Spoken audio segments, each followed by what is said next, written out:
The flight home was oddly quiet despite everything that has happened. Gohan had kept nervously glancing back at Frieza as they flew home. Goku meanwhile had a giant goofy grin on his face as he carried the pod. Frieza was simply taking in the sights, after having stayed on Yardit for a year with Goku. This was a welcome change of pace. He sort of missed his palace and all his things now that he thought about it. Surprisingly enough, he hadn't been thinking about the Empire that much as he spent time with Goku training. That was something that he knew he had to talk to Goku about. With his father now gone, there would be a massive power vacuum. Sooner or later he knew he had to go deal with it. He also knew that Goku's child was looking at him constantly and always shied away when he faced him. Today had been the first day that he had seen people who actually feared him in a long time, and it left him feeling conflicted. "There it is, Frieza,"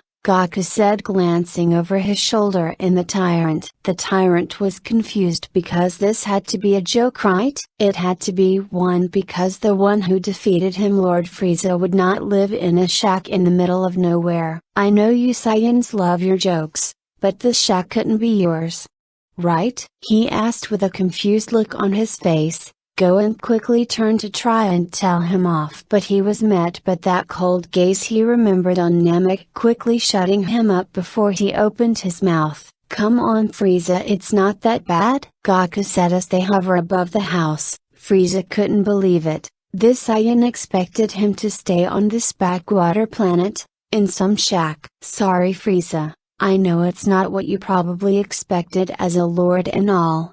You probably preferred a castle like Pilaf had, but money is tight and I don't make that much." That seemed to only irk the Tyrant more. "You're the strongest being on this planet and you deal with these small concerns when you can just take what you want?" Goku just laughed nervously as he descended slowly with the others following him. "I will bear with this shack for the moment, but we will build something bigger," Frieza said, grilling Goku under his glare. The Saiyan was anxious. That was the same look that Kai gave him, but more menacing and less shouting and hitting. Sure Frieza, as long as we are not taking from people that brought us golf from the former Tyrant, fine.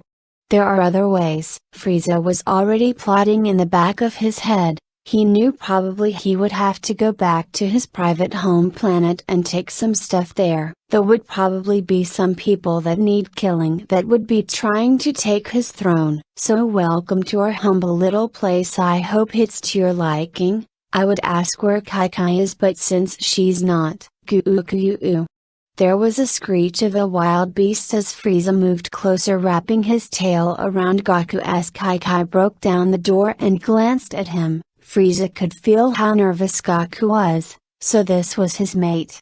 But why was it someone so weak? Kai was looking at the trio. There was Goku holding what looked like one of those ships the Saiyans came with last time. Gohan was standing awkwardly kicking the group, and then there was this person who was looking at her with what she could see as if in sympathy. "And who's this?" she said, pointing at Frieza, and Gohan immediately perked up as he rushed to his mom and covered her mouth, glancing nervously at Frieza. The Tyrant let out a twitch. This Banshee was going to be a problem. The temptation to lift his finger and just shoot her with a death beam was enormous, but it all faded away as he felt an arm wrap around his shoulders. "Oh hi Kai, this is Frieza, he's going to be staying with us," Goku said, laughing nervously as he tried to sneakily rub Frieza's back and shoulder to calm him down. But Kai was frozen as she breathed slowly as she tried to calm herself down. She had been about to blow a fuse when she saw Goku putting his arm around this gorgeous looking alien, but he was a guy, she thought, letting out a sigh in relief. "At least he's a guy," she said, looking at him. "Oh, he's a guy," she said, mumbling through Gohan's hand. "What did you say, Mom?" Gohan asked as he removed his hand covering her mouth. "Oh, I said so, he's a guy." Frieza could see the visible relief that came to her face when she thought he was a guy, and before Goku could say anything, "Oh, don't you worry, little human, I am both," Frieza said with that smug smile on his face, staring at Kai. "What do you mean?" Kai asked nervously. and from the worry that had returned to her face, he knew he had her hook, line and sinker. My species is very adaptable, to say the least. We can work alone or adapt and add more genes from other races if necessary. Teika didn't need any more information on what he was talking about. It was rather obvious with the way his tail wrapped around Goku, and he held his hand on his shoulder looking up at him whilst giving her a side-eye with that ever so smug grin. "What do you think you're doing, you hussy?" she screamed as she tried to rush Frieza, but Gohan held her back out of range, only further amusing the former tyrant. "Oh, this might be amusing after all, Goku," Frieza said with a smile, kissing the Saiyan on the cheek and watching Teika seething.